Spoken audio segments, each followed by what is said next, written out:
Hello ladies and gentleman, Prince Bangla প্রশিক্ষক YouTube চ্যানেলে আপনাদেরকে স্বাগতম। তো আজকে ধারাবাহিকভাবে ভোকাবুলারি যে 5টি করে নতুন শব্দ আমরা প্রতিদিন শিখি তার দ্বিতীয় নাম্বার এপিসোড।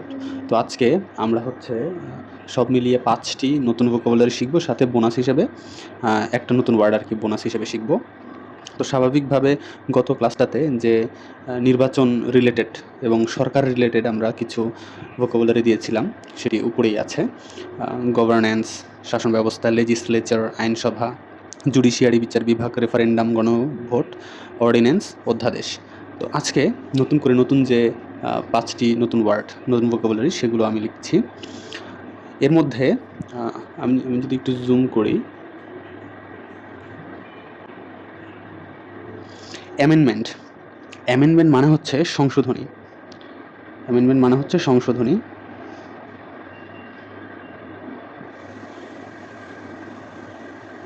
এরপর ম্যানিফেস্টো মানে হচ্ছে ইশতেহার।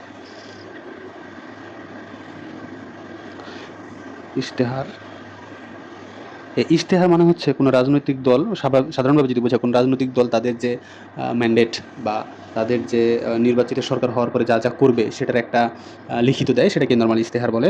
এরপর হচ্ছে রেজিম, REGIME, রেজিম মানে হচ্ছে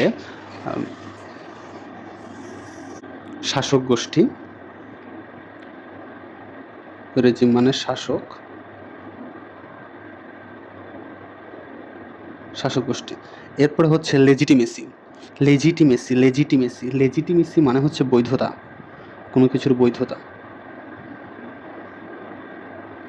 এরপর হচ্ছে ট্রান্সপারেন্সি মানে হচ্ছে স্বচ্ছতা। এরপর যে বোনাস সেটা হচ্ছে ইন্টিগ্রিটি। এটা দুইভাবে উচ্চারণ করা যায়, অনেকে দুইভাবে উচ্চারণ করে। একটা হচ্ছে ইন্টিগ্রিটি, একটা হচ্ছে ইন্টেগ্রিটি। এই ইন্টিগ্রিটি মানে হচ্ছে সততা।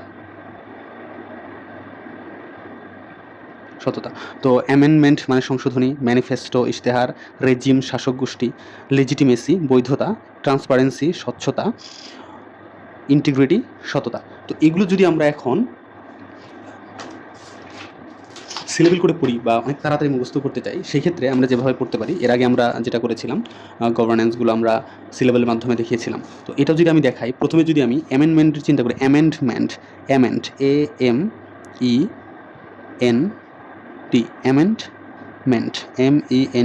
অ্যামেন্ডমেন্ট সংশোধনী।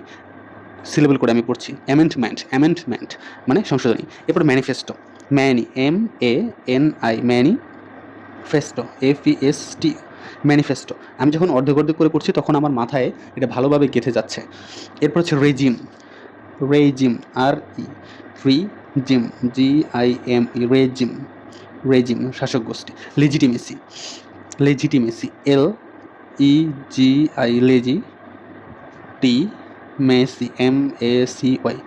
লেজিটিমেসি, 3টা করে পড়ছি আমি এটা। এরপরে ট্রান্সপারেন্সি,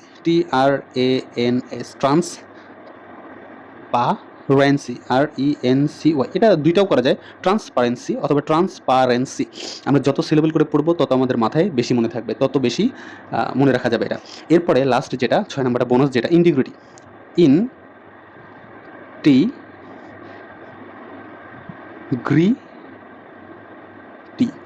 ইন্টিগ্রিটি, অথবা আমরা যদি 4টাও যদি ভাগ করতে চাই, ইন্টিগ্রিটি এভাবে পড়া যায়, অথবা ইন্টিগ্রিটি আমি যদি 2টা ভাগে ভাগ করতে চাই সেভাবে আমি পড়তে পারবো।